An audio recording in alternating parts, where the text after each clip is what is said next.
If man's state is determined by external conditions, he is a slave. If man's state is determined by his own conscious will, he is a creator. Let's talk about becoming creators, my friends, and the wisdom of even-mindedness. Even-mindedness is something to be sought after, pursued above all else. You see, oftentimes we're at the mercy of the throes of this life, of this world, right? The seasons change. There's a law of rhythm out here, right?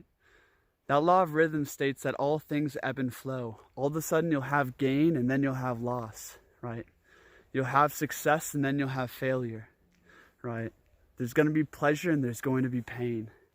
And if we're moved by those things, if we're seeking those things, if those things are determining our state of being, we are slaves, my friends. We are not free. Freedom is when we realize that our internal condition is our choice, right? Happiness, for instance, is a choice. Happiness is an inward power of the soul. And we have the choice to rise above, right? The ebb and flow of this mortal existence. We have the choice to rise above that, to dance with the spirit behind it all, behind the highs and the lows, right? That is our power, and bring forth that happiness, from within. That is our power. Right? Even-mindedness is a way of letting life happen. Just letting your life happen. You see, we're constantly going to be tested. There's going to be ups and downs, right? But oftentimes when we're in the downs, we're resisting the pain. We're resisting the loss, right? We're resisting what we deem to be a cataclysm. And we're reaching for or chasing the highs. We're not letting life happen, right? Because we're identified so deeply in the material world, in the changing world. Even-mindedness is about identifying, with that true self, with those true eyes, with that true presence, right? And finding happiness, finding the qualities that are true, that are, permanent there. There's two stories I kind of want to share. The first one, they both come from Buddhist or Eastern kind of, traditions. And just to paraphrase, a wise farmer and his child, right? His child goes out into the wilderness and comes back with 3 mares, 3 new horses. And all the townspeople are like, wow, what good fortune you have. And the farmer's like, good fortune? Bad fortune, The next day, the boy falls off the horse and breaks his leg. And the townspeople are like, wow, what good fortune, or what misfortune befalls you? And the farmer's like, good fortune, bad fortune, right? The week after that, the soldiers arrive and the governor to take all the young men off to war, and the boy is left behind. And the townspeople are like, what good fortune you have. And the farmer's like, good fortune, bad fortune, You see, you realize when you identify with those deeper eyes, that truer presence, even-mindedness, when you're pursuing even-mindedness above perceived gain or loss, right? You can realize that this life is happening for you. All of it's happening for you, and we're so blind down here. We're so blind. We think all of this is bad and all of this is good, but we have no idea what's actually in our best interest, what's actually going to bring us to that point of fulfillment or self-actualization. We have no idea, Oftentimes, the bad things are blessings in disguise. When your life is falling apart, it's actually falling into place. Wisdom is paradoxical, my friends. Right?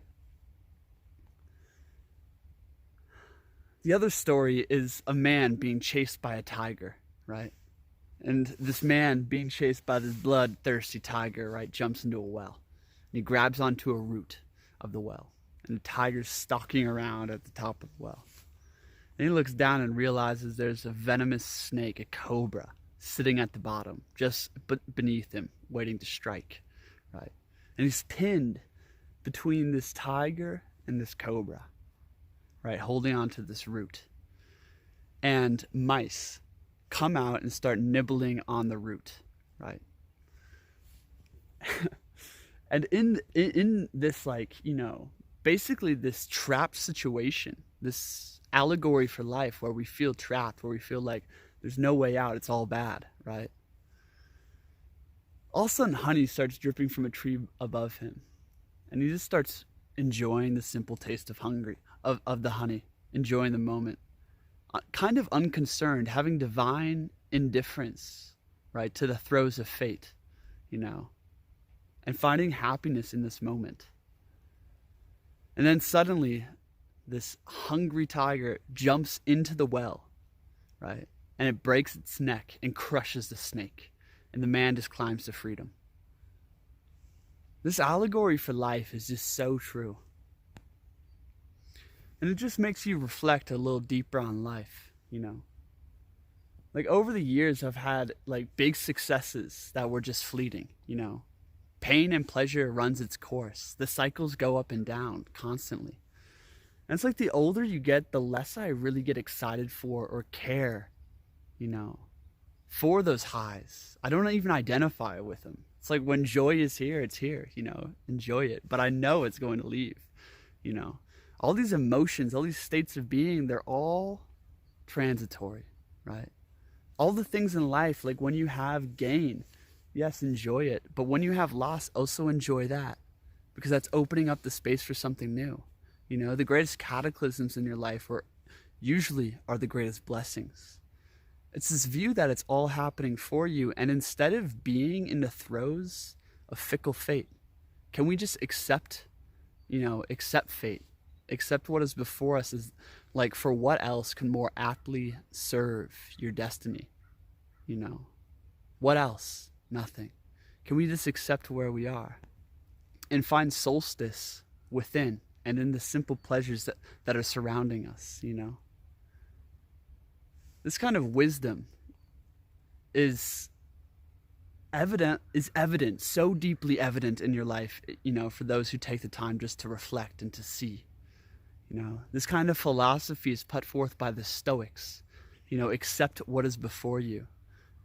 You know, like to bear your burdens worthily.